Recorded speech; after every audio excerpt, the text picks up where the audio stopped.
वाह यार केकेआर यार मज़े बना दिया भाई। इतना तगड़ा कमबैक क्या दिख रहा है तुम्हें? बताओ क्या लग रहा है तुम्हें कि टॉप फोर में जा सकती है केकेआर टीम? थोड़ी बहुत उम्मीद जग रही है? जग रही है भाई, ज़रूर जग रही है। इतना लाजवाब परफॉर्मेंस, आज तो दिल्ली कैपिटल्स को सिर्फ हराया नहीं है भाई, तोड़ा है, ख़त्म कर डाला। और दिल्ली का भी सीज़न यहाँ पे ख़त्म होता है क्योंकि इस सीज़न आप 14 पॉइंट के साथ नहीं क्वालिफाई कर सकते। तरीके का मारा है केकेआर ने भाई, आप भूल जाओ भाई। और फिन एलन भाई, finally my man is back in form. Finally वो ग्रेट इनिंग्स दिखी जो वर्ल्ड कप वाली दिखी थी, और सेम टू सेम तरीके से सेंचुरी पूरी करी है। उसमें भी छोटा रन चेज था, इसमें भी छोटा था। उसमें स्टार्टिंग में टाइम लिया, इसमें भी लिया, और उसमें भी एंड बॉल पे जाते जाते एक चौका या छक्का चाहिए था, इसमें भी छक्का चाहिए था, और दोनों टाइम सेंचुरी कंप्लीट करी है।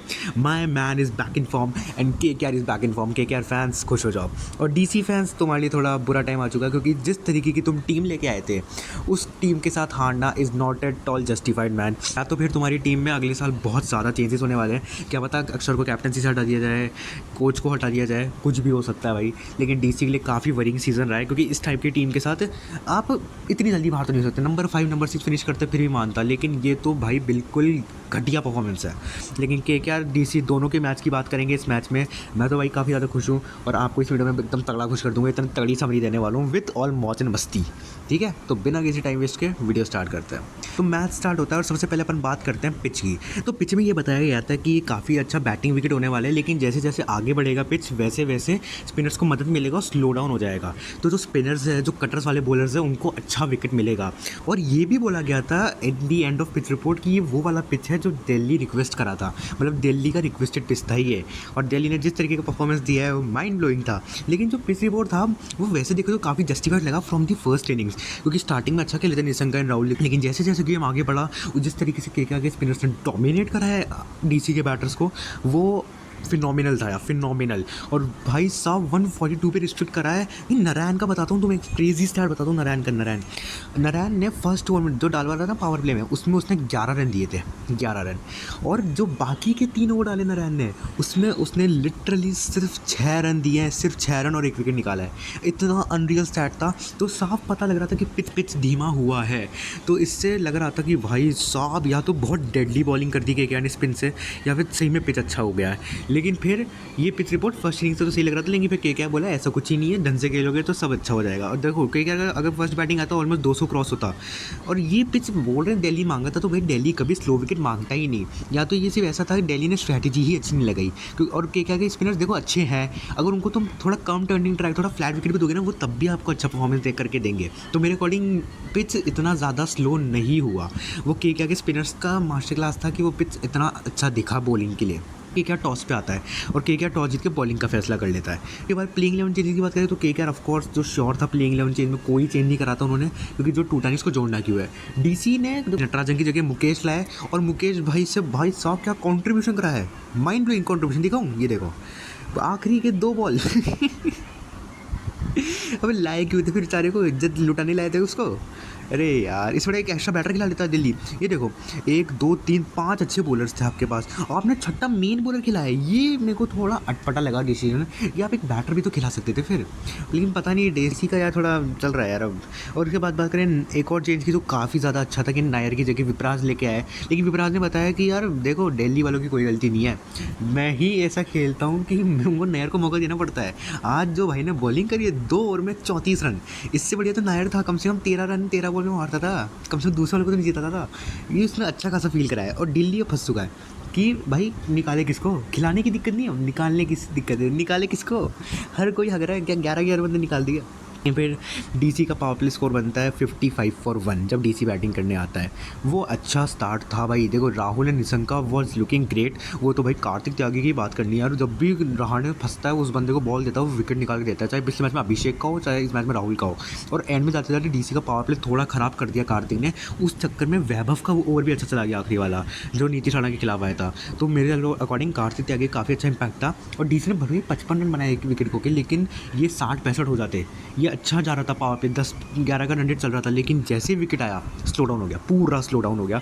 एंड रहाणे की कैप्टनसी की बात करनी पड़ेगी यार। आज जिस तरीके के बॉलर्स रोटेशन करे हैं, जिस तरीके का मास्टर क्लास दिखाया, चाहे वो फील्डिंग हो और बैटिंग में भी अच्छा दिख रहा था, लेकिन वो अनलकी रन आउट हो गया। लेकिन कैप्टनसी तो भाई माइंड ब्लोइंग, उसको पता है किसके सामने क्या लगाना है, the clarity he have is mind blowing. उसके बाद यार मेरे को एक चीज़ की बात करनी है जो आउट ऑफ द कॉन्टेक्स्ट है बाय द वे, लेकिन वो बात करनी है। मेरे को इस आईपीएल की सबसे यूजलेस चीज़ बताऊँ क्या लगती है? नहीं करुण नायर नहीं जितेश शर्मा भी नहीं, मैं बताता हूँ सबसे यूजलेस चीज़ है इस आईपीएल की चैंपियंस वाली कमेंट्री। भाई सच्चा बताना, तुम में से कौन पसंद करता है चैंपियंस वाली कमेंट्री सुनना? देखो चैंपियंस वाली कमेंट्री अगर तुमने नाम रखा है ना, तो उसको चैंपियंस वाली कमेंट्री बनाओ। एक तो मुझे समझ नहीं आता, आज मैं लिटरली मैच देखा, मुझे फील हुई ये चीज़। एक तरफ जतिन सप्रू बैठा था और चैंपियंस वाली कमेंट्री के 3 बंदे बैठे थे। लिटरली ऐसा फील हो कि तुमने जतिन सप्रू को भाई चैंपियन नहीं समझो कमेंट्री का। How can you rate it man? तुमने पुजारा, पार्थिव पटेल, वीरेंद्र सहवाग, सुरेश रैना, इनको तुम चैंपियंस ऑफ कमेंट्री मानते हो? भाई से बताओ, अगर मेरे को सजेस्ट करना हो चैंपियंस ऑफ कमेंट्री, ठीक है, Aakash Chopra is the only guy जो मैं उस चैंपियंस वाली कमेंट्री में एक मानूंगा कि अच्छा बंदा है, लेकिन बाकी कोई नहीं है भाई। पता नहीं क्या सोच के रखा है चैंपियंस वाली कमेंट्री। उसका जतिन सप्रू होना चाहिए, रवि शास्त्री होना चाहिए, ये 2-3 बंदे होने चाहिए, और तने तिवारी होना चाहिए। ये भाई बस यही अच्छे हैं, बाकी कोई अच्छा नहीं है, फालतू चलाते हैं। और सिर्फ तो बंद कर देनी चाहिए चैंपियंस वाली कमेंट्री, कोई नहीं सुनना चाहता। मैं जतिन सप्रू की कमेंट्री सुन रहा था, मैं चाह ही नहीं रहा था यार, लेकिन वो 5 ओवर के बाद आती है, पता नहीं क्यों आती है, लेकिन मेरे को इतना अच्छा लग रहा था जतिन सप्रू की कमेंट्री सुनने में, लेकिन वो फिर भी आई और मूड ख़राब करके चली गई। चलो ठीक है, मैच पे आते हैं वापस, काफ़ी गालियाँ बगली लेकिन एक बंदे की बात करनी है डीसी की तरफ से, तो only positive for Delhi Capitals for प्रथम निशंका, क्योंकि जिस तरीके की इस बंदे ने बैटिंग करी है, ऐसा लग रहा था बाकी दिल्ली का लाइनअप अलग पिच पे बैटिंग कर रहा है और ये बंदा अलग पिच पे बैटिंग कर रहा है। जिस तरीके से इसने आउट क्लास करा है केकेआर के बॉलर्स को, वो माइंड ब्लोइंग था। वो तो अनुकूल ने एक अच्छा ट्रैप करा। देखो सही बताऊँ, वो ना एक बॉलर का दिमाग होता है कि किस तरीके से हम आउट करते हो। वाइड बॉल दादी स्टेप आउट करा, वो आउट हो गया, तो वहाँ पे अनुकूल ने दिमाग लगाया। निशंका की कोई गलती नहीं थी वहाँ पे, स्टेप आउट करके वो तो आउट क्लास करना चाहता था अनुकूल को, लेकिन निशंका की इनिंग्स की भी दाद देनी पड़ेगी। एक तरफ से विकेट गिरे और जो 142 बने भाई, 50 इसने मारे, वही 172 के स्ट्राइक रेट से। ये देखो ना, 80 का, 42 का, 50 का, 100 का, इतना टेस्ट क्रिकेट चल के आया है, लेकिन द ओनली गाय जो रिस्पॉन्सिबिलिटी लेके खेल रहा था, जिसने पिच को अंडरस्टैंड करा, वो निशंका था। और कोई भरोसा नहीं है कि निशंका एलन जैसी इनिंग खेलता था, वो तो अनुकूल का शार्प माइंड था जो उसने आउट कर दिया वाइट बॉल डाल के। अब बात करते हैं मिडिल ओवर के फेस की। मिडिल ओवर में भारी आता है केकेआर का स्पिन ट्रैप, जो टूर्नामेंट से पहले सबसे ज़्यादा चर्चित था, वो फाइनली क्लिक कर रहा है केकेआर का, और अब प्रॉपर्ली क्लिक कर चुका है। वो आरा वाले मैच से स्टार्ट हुआ था क्लिक करना, और अब धीरे धीरे धीरे अपने पीक पे आ चुके हैं तीनों बॉलर्स पे, चाहे अनुकूल हो, चाहे वरुण हो, चाहे नारायण हो। वरुण की तो भाई थोड़ी इंजरी का भी चल रहा है कि वो लंगड़ा के चलने लग जाता है थोड़ी देर बाद, तो उसको इम्पैक्ट सपोर्ट करते हैं फटाफट, लेकिन देख ले वो सही हो जाए। लेकिन भाई केकेआर का spin attack in middle over phase specially, भाई पावर प्ले तो अनुकूल ने भी थोड़ी बहुत मार खा ली थी, छक्के चौके खा ली थी, वैसे अच्छी बॉलिंग करी थी, लेकिन थोड़े बहुत खा लिए थे। लेकिन जैसे मिडिल ओवर का फेज आता है ना भाई, कोई माइकल लाल पैदा नहीं हुआ जो केकेआर के स्पिनर्स को अटैक कर दे भाई। इन रियल बता रहा हूँ ये चीज़ मैं, क्योंकि अनुकूल, मैं तो बता रहा हूँ, नारायण का स्टैट बताया ना मैंने आपको, पहले ओवर में 11 रन खा लिए थे उस बंदे ने, लेकिन बाद के 3 ओवर में सिर्फ और सिर्फ 6 रन खाए और 1 विकेट निकाला है। अनरियल स्टैट है भाई। ये वरुण के जो 4 ओवर में 28 दिख रहे हैं ना, इसमें से 16 रन आखिरी के इसके ओवर में आए, बाकी 3 ओवर में जो इसने डाले थे उसमें सिर्फ 12 रन दिए थे, 4 का इकोनॉमी। अनुकूल के मेन रन पावर प्ले में पड़े, लेकिन जो बाद के 2 ओवर डाले वो आउट क्लास कर दिए, 3 की इकोनॉमी से ओवर डाले हैं। तो भाई केकेआर के spinners are the best spinners in the world, और आज भी दिल्ली को जो स्पिन ट्रैप कराया ना इन तीनों ने, वो आउटस्टैंडिंग था। अभी तो रचिन भी नहीं खेल रहा भाई इस टीम में से, बताऊँ रचिन एज अ बॉलर तो काफ़ी अच्छा है, आईपीएल में बैटिंग से इतना करा नहीं है, लेकिन as a bowler is a great. Game turning moment क्या था, कैमरन ग्रीन ने विकेट निकाला राणा का, वो काफ़ी अच्छा था। रिजवी का विकेट नारायण ने निकाला, और कंटिन्यूस विकेट्स आते रहे जो काफ़ी अच्छा था। लेकिन मेरे अकॉर्डिंग सबसे बड़ा गेम चेंजिंग हुआ, हाँ राणा रिजवी का विकेट्स काफ़ी इंपॉर्टेंट थे, और भाई ग्रीन की भी बात करनी है यार, अभी आगे जाके करूँगा वो तो मैं, लेकिन रिजवी का wicket was a very important wicket जो नारायण ने निकाला था, और वो अच्छा टाइमिंग था। पता नहीं वो हवा में, मेरे को लगा छक्का जाएगा, लेकिन वो कैच हो गया। लेकिन मेरे अकॉर्डिंग मेन टर्निंग पॉइंट था जब अनुकूल ने एक ही ओवर में 2 विकेट निकाले, क्योंकि वो 2 विकेट भाई, पहली बात तो प्रथम निशंका जो सेट बैट्समैन था और वो कहीं से भी गेम को पलट सकता था, और दूसरा ट्रिस्टियन स्टब्स गाइस, ट्रिस्टियन स्टब्स जो इस दिल्ली बैटिंग में सबसे ज़्यादा ट्रस्टेड बंदा है। कोई भी बंदा हो ना दिल्ली का फैन, उसको बोलना अगर कहीं से भी कोलैप्स दिखता है, कहीं भी रन मारने होते हैं, तुम किसको देखते हो? वो ट्रिस्टियन स्टब्स को देखता, और उसी ओवर में बोल्ड मारना स्टब्स को वॉज माइंड ब्लोइंग, और मेरे अकॉर्डिंग वो गेम चेंजिंग मोमेंट था। क्योंकि एक बार स्टब्स आउट होता है ना, एक टाइम पे राहुल भी आउट हो जाए ना दिल्ली ना झेल पाता है, लेकिन एक बार स्टब्स आउट हो जाता है ना, आप देखा करो दिल्ली की टेक्निक बदल जाएगी, कुछ भी करने लगेंगे, फिर टेस्ट क्रिकेट खेलने लगेंगे। अभी बताऊँगा टेस्ट क्रिकेट का भी इनका, लेकिन फिर कुछ भी करने लगेंगे। तो स्टब्स बहुत बड़ा कोर प्लेयर है, मेरे अकॉर्डिंग वो गेम चेंजिंग मोमेंट था उसको आउट करना। और वो 2 विकेट जब एक ओवर में आए ना, एक तो सेट बैट्समैन गया और एक इनका सबसे बड़ा बैट्समैन गया, वहाँ से दिल्ली प्रॉपर्ली आउट क्लास हो गया। क्यों हो गया अब आपको उसका रीज़न भी बताता हूँ। बीच के फेज़ आया था दिल्ली का जिसमें उसने 8 ओवर खेले थे और सिर्फ 25 रन बनाए थे इन बिग 2026 T20 है क्रिकेट, वो भी IPL में जहाँ पे रन्स बन रहे हैं। उसके अंदर दिल्ली एक फेज़ में 8 ओवर के अंदर सिर्फ 25 रन बना रहा है। 48 ball 25 run, how can you believe it guys, can you believe it? 48 ball 25 run, repeat कर रहा हूँ मैं बार बार, शौक लग रहा है ना तुम्हें? और एक फेज़ तो ऐसा था जिसमें 38 बॉल्स तक बाउंड्री नहीं आया था, मतलब बिना बाउंड्री तक रहा था 6 ओवर तक। इतना टट्टी क्रिकेट क्या बोलूँ यार मैं। और दिल्ली के मिडिल ओवर्स में बताऊँ कितने रन बने हैं? जो 9 ओवर का फेज़ आता है उसमें बने 45 रन और दिल्ली ने 4 विकेट खोया। मतलब प्रॉपर मिडिल ओवर के फेज़ में 5 का run rate.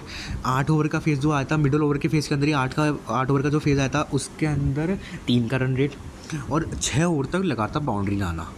Proper test cricket चला है भाई। मैं तो सो गया था एक टाइम पे कि ये कर क्या रहे हैं यार, थोड़ा तो टारगेट दो। मैं तो KK में बोला था अरे मार लो भाई, थोड़ा मार लो, फालतू सुलाओ मत हमें।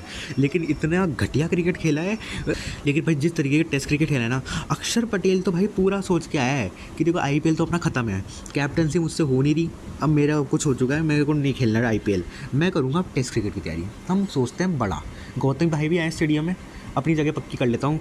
जो 50 के रन रेट से टेस्ट नॉक खेली भाई ने, माइंड ब्लोइंग यार, पूरा मैच उलट डाला भाई।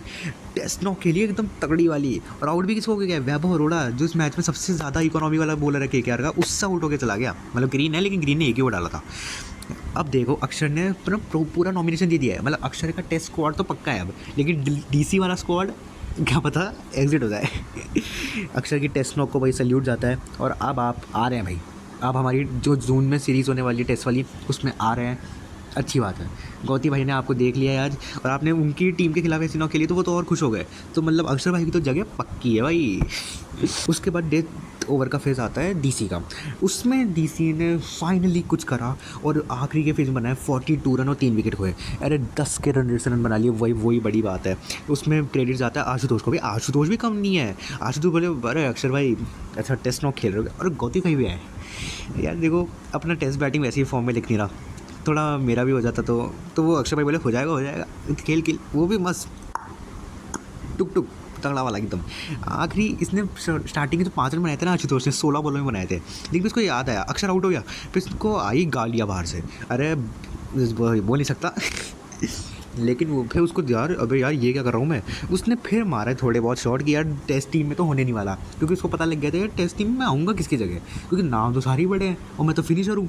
तो उसको रियलाइज़ हो गया अरे यार नहीं दिल्ली को जिताना पड़ेगा। लेकिन जब तो उसको रियलाइज़ हुआ तब तक मैच खत्म हो चुका था। लेकिन एक बात माननी पड़ेगी, DC ने जो 42 रन बनाए उसमें मेन क्रेडिट आशुतोष के जाकर मजाक से हटके, लेकिन 39 रन बहुत इंपॉर्टेंट रन थे। उसमें वरुण चक्रवर्ती को इसने टारगेट करा था, सबसे इंपॉर्टेंटली मेन स्पिनर को टारगेट करा था। लेकिन बस वही बात है, बहुत ज़्यादा देर हो चुका था तब तक फिर मैच ऑलमोस्ट चला गया था आपके हाथों से। लेकिन 3 चौके 3 छक्के अच्छा फिनिश था आशुतोष का, जो प्रेस करने वाली बात है उस पर कर देते हैं यार। कुछ तो पॉजिटिव निकले DC के लिए, उसमें भी नहीं करेंगे तो किस में करेंगे।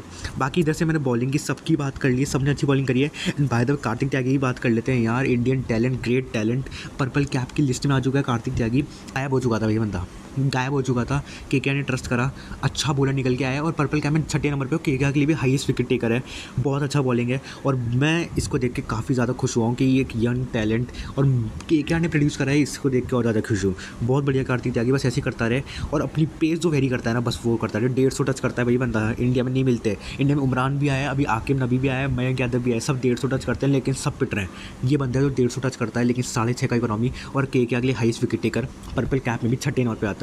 Well played Kartik Tyagi, well played. Cameron green की बात कर ली, फिर आती सेकंड इनिंग्स है ना। फर्स्ट इनिंग का काम तो खत्म हो गया, बस नींद निकाल ली अपन ने फर्स्ट इनिंग्स में। तो अब आती सेकंड इनिंग्स जिसमें KKR आता है। KKR पावर प्ले में बना था 43 रन 2 विकेट। पता नहीं, मैं बताता हूँ एक तो मैं एक चीज़ बताता हूँ, सीक्रेट है ये। फर्स्ट इनिंग खत्म होती है, DC के डगआउट में जाते हैं। DC के डगआउट में अक्षर पटेल बैठ जाता है भगवान के सामने कि भगवान जी बहुत हो गया, नहीं अब मैं नहीं खेल सकता, मुझे माफ़ करो। तो भगवान थोड़ी दया करते हैं, इसको थोड़ा प्रसाद देते हैं रहाणे और रघुवंशी के विकेट के वे में। हाँ, क्योंकि वो प्रसाद ही था। मैं से बताऊँ KKR 10 विकेट से भी जीत सकता था आज। भाई किस तरीके का है यार ये, मतलब इतनी झंड किस्मत। रहाणे का रनआउट देखो, फिर रघुवंशी स्वीप मार रहा है, वो बॉल एकदम उड़ के मस्त हाय हेलो करके सबसे आई और गिल्ले कट गई। वो राहुल पीछे से खड़ा है, अरे अच्छा हटने वाली है क्या, ठीक है हटता। अरे मतलब किस तरीके की किस्मत है। मैं डर गया यार, ये क्या हो रहा है। हार मत जाना भाई, मैं मर जाऊँगा वरना, कल से क्रिकेट ख़त्म। लेकिन फिर ये दो आउट हुए भाई। रहाणे की अच्छी बैटिंग लगी मेरे को, तो सही बताऊँ अच्छे शॉट दिखे यार, लेकिन फिर ये दोनों आउट हुए, थोड़ा डर तो लगा था। लेकिन फिर के में ग्रीन एंड एलन, उन्होंने जिस तरीके से संभाला वो अच्छा था। 43 for 2 इस टाइप के रन चेज़ के लिए परफेक्ट है। 7 का रन रेट कैरी कर लिया, तो 2 विकेट खो दिए। लेकिन मेरे को देखो आज सबसे इंपॉर्टेंटली बात करनी है फिन एलन की। भाई कर ले बात, इस मैच के मेन हीरो की बात कर ले, चलो करता है। देखो भाई फिन एलन, ये जो 100 रन दिख रहे हैं ना, माइंड ब्लोइंग है भाई। और इसलिए नहीं बोल रहा कि 212 का स्ट्राइक रेट है, 10 छक्के मारे, 5 चौके मारे। इस मैच में भाई क्रेजी स्टार्ट बताता हूँ। आज जो टोटल मैच है ना, जो पूरा मैच हुआ है उसमें टोटल छक्के जो लगे हैं वो 9 लगे हैं, और फिन एलन के अकेले के छक्के 10 है। भाई कैलकुलेट कर लेना तुम जाके, अभी मैं करूँगा तो वीडियो लंबी हो जाएगा, जाओ कैलकुलेट कर लो। लेकिन 10 छक्के अकेले एलन ने मारे हैं और पूरे मैच में 9 लगे हैं। ये तरीके के कार्डनेस दिखाया एलन ने। लेकिन मेरे को बात करनी है ग्रीन एंड एलन की एक चीज़ की, मेनली एलन की करनी है इस चीज़ में। एलन का स्टार्टिंग का फेज देखोगे ना, वो काफ़ी संभल के खेल रहा था। फिर चाहे अक्सर हो, फिर मिचेल स्टार्क हो, उसने स्टार्टिंग की 17 बॉल में 20 रन बनाए थे। और क्यों बनाए थे, क्योंकि स्टार्टिंग में 2 विकेट खो दिए थे। एक तरफ से तो मार रहा था, लेकिन जब रहाणे और रघुवंशी एक साउट आउट हुए ना, वो समझा, उसने कंडीशन को रिस्पेक्ट करा कि नहीं यार अब थोड़ा संभल के खेलने का टाइम है, बाद में कर लेंगे अपन अटैक। और वो कंडीशंस को रीड करने की कैपेबिलिटी मेरे को आज फिन एलन की सबसे बढ़िया लगी, क्योंकि आज एलन ने दिखाया कि he is not a slogger, और वो सिर्फ अग्रेसिव बैट्समैन नहीं है, वो ब्रूटल नहीं है। फिन एलन ने दिखाया है कि अगर तुम मेरे को अलग सिचुएशन में डालोगे, मैं उस सिचुएशन को अडेप्ट करूँगा और उस अकॉर्डिंग खेलूँगा। आप भाई जिसने फिन एलन की इनिंग्स देखी है ना, उसको सही बता रहा हूँ मैं, एज अ क्रिकेट में बता रहा हूँ, उसको उसकी पावर हिटिंग देख के मज़ा नहीं आया होगा जितना उसका प्रेजेंस ऑफ माइंड देख के मज़ा आया होगा, खुद पे ट्रस्ट देख के मज़ा आया होगा कि मैं स्टार्टिंग में स्लो खेलूँगा, कोई टेंशन की बात नहीं है, लेकिन मैं ना जिस तरीके से एक्सलेट करूँगा ना, खुद पे ट्रस्ट है मेरे को, कंडीशंस पे ट्रस्ट है, मैं कर लूँगा। फिर जिस तरीके का एक्सलेशन करा उसने, and same goes for Cameron green. भाई हाँ थोड़ा धीरे खेला है कैमरन ग्रीन, लेकिन वो भी कंडीशंस के रिस्पेक्ट में खेला है उसने। भाई वो भी स्टार्टिंग में थोड़ा टुक करा, थोड़ा सिंगल डबल डॉट बॉल्स, लेकिन जब तक उसको मौका मिला, बीच में बाउंड्रीज निकाली, बीच में 2-2 रन निकाले, जो काफ़ी ज़्यादा अच्छा था के लिए। तो इन दोनों की पार्टनरशिप में देखो, 100 रन की पार्टनरशिप करी, वो तो माइंड ब्लोइंग थी, लेकिन वो जिस तरीके से करी ना 100 रन की पार्टनरशिप, मेरे को सबसे अच्छी चीज़ ही वो लगी इस मैच के लिए।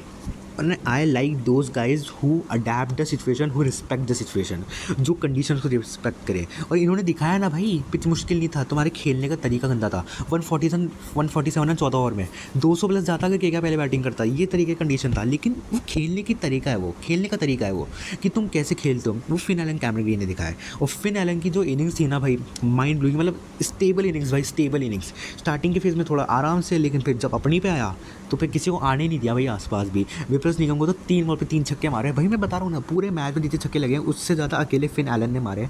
पूरा मैच अलग पिच पे चल रहा था, अकेला फिन एलन अलग पिच पे खेल रहा था, ऐसा लग रहा था। लेकिन 100 रन मार दिए, माइंड ब्लोइंग। और के का टॉप ऑर्डर फॉर्म में दिख रहा है, क्योंकि रहाणे भी अच्छा दिखा है, फिन एलन फॉर्म में आ चुका है, रघुवंशी अलग ही था, लेकिन अब टॉप ऑर्डर फॉर्म में, मिडिल ऑर्डर फॉर्म में है ही, बॉलिंग तो अच्छा कर ही रहा है। तो के इज आइंग एंड कम बैक ब्रो, के इज आइंग and come back. Finn Allen की तारीफ़ तो बनती है यार, फिन एलन की तारीफ सही में तारीफ़ बनती है, क्योंकि 100 रन भाई, पहला शतक मार दिया है। और तुम्हें अगर पता हो तो के लिए शतक नहीं आते इतनी ईजिली। और के इतिहास में सबसे फास्टेस्ट सेंचुरी मार दी भाई इस बंदे ने, ग्रेट नॉक, जिसमें एक टाइम पे 20 रन 17 बॉल में था, लेकिन बाकी जो 30 बॉलें खेली उसमें 80 रन। ये टाइप का एक्सेलरेशन, ये ट्रस्ट होता है भाई खुद पे। ये एक्सेलरेशन ऐसे नहीं हो जाता कि मारने गए पे हो गया, ये ट्रस्ट होता है कि मैं अगर स्टार्टिंग में धीरे खेलूंगा तो मैं कितना तेज़ खेल सकता हूँ। ये ट्रस्ट मेरे को विराट कोहली टाइप बैटर्स में दिखता है, लेकिन अब फिन एलन में दिखा। और फिन एलन की हिटिंग विराट कोहली से ज़्यादा अच्छी है, तो इसलिए वो तगड़ा ही खेलता है। फिर वो अगर एक बार एक्सेलरेशन पे आता है तो फिन एलन की इनिंग्स को हेड्स ऑफ जाता है। और बहुत तगड़ी इनिंग्स खेली है, माइंड ब्लोइंग इनिंग्स खेली है, मज़ा आ गया। और के मैच जीत चुका है। And by the way points table में के अब एक और पोजीशन आगे हो चुका है। और अब बॉटम में कौन सी टीम है? दिल्ली, मुंबई, लखनऊ। मेरी टॉप 4 में से 2 टीमें तो बॉटम में। Wow what a prediction. लेकिन मैं सच से बता रहा हूँ, तुमने नहीं सोचा था डीसी स्क्वाड के साथ करेगी क्वालीफाई। डीसी के लिए काफ़ी बड़ा सेटबैक है यार ये। देखो दिल्ली डेयरडेविल्स माना वीक टीम थी, इसलिए क्वालीफाई नहीं करता था, लेकिन इस टाइप की टीम के साथ अगर आप 3rd टीम बन रहे हो to get eliminated from the IPL, कुछ तो डाउट्स है और बहुत कुछ होने वाला है दिल्ली के डगआउट में भाई, मैं बता भी नहीं सकता। तो ग्रेट मैच हुआ है, मेरे को तो काफ़ी मज़ा आ चुका है एज अ KKR फैन। लेकिन अभी मेरे को मज़ा नहीं आया प्रॉपर्ली। क्यों? क्योंकि अब तक आपने सब्सक्राइब नहीं करा यार। नहीं करा। एंड बाय द वे एक सब्सक्राइबर बढ़ा है, एक सब्सक्राइबर बढ़ा है, थैंक यू टू हिम जिसने मेरे को सब्सक्राइब करा है। 14 सब्सक्राइबर हो चुके हैं, लेकिन अभी और बढ़ाना है, तुम्हारे भाई को आगे बढ़ाना है। जितना जितना आगे बढ़ाओगे उतना बढ़िया होगा भाई। फिर अपन धीरे धीरे ऑफलाइन मिलना चालू करेंगे, लेकिन एक बार आगे बढ़ाओ मेरे को, काफ़ी मज़ा आएगा यार। इस चैनल के साथ जुड़े रहो बस तुम, और सब्सक्राइब कराओ, वीडियो को लाइक करो, वीडियो को शेयर भी कर दो, जो कि लोग भी सब्सक्राइब करें, और खुद भी सब्सक्राइब कर दो, कमेंट भी कर दो। लेकिन अभी एक और चीज़ बची है बाय द वे, तुम्हें पता है क्या बचा है? पता है ना, बचा है मेरे भाई क्विज़। तुम्हारे लिए क्विज़ के 3 लाजवाब से सवाल, चलो लिए आते हैं भाई। तो 3, 2, 1 लाते हैं तुम्हारे सामने क्विज़। तो ये रहे क्विज़ के 3 अच्छे सवाल, इनके आंसर कमेंट बॉक्स में लिख देना। सबसे पहला क्वेश्चन है, विच player have one most number of orange cap in IPL history. Number 2 है, विच player have took 200 wickets for single franchise in IPL। ये सेकंड वाला तो देखो इस साल ही हुआ है, इतना बड़ा हिंट दे सकता हूँ, है ना। नंबर 3 पे, which overseas bowler have took most number of wickets in IPL history. ठीक है, तो ये 3 क्वेश्चन के जवाब दीजिए कमेंट बॉक्स में। और फिर से बोल रहा हूँ, चैनल को सब्सक्राइब कर दीजिए, वीडियो को लाइक कर दीजिए, इस वीडियो को शेयर भी कर देना, और भाई को सपोर्ट दिखाने का। और अब मिलते हैं अगली वीडियो में, तब तक के लिए गुड बाय।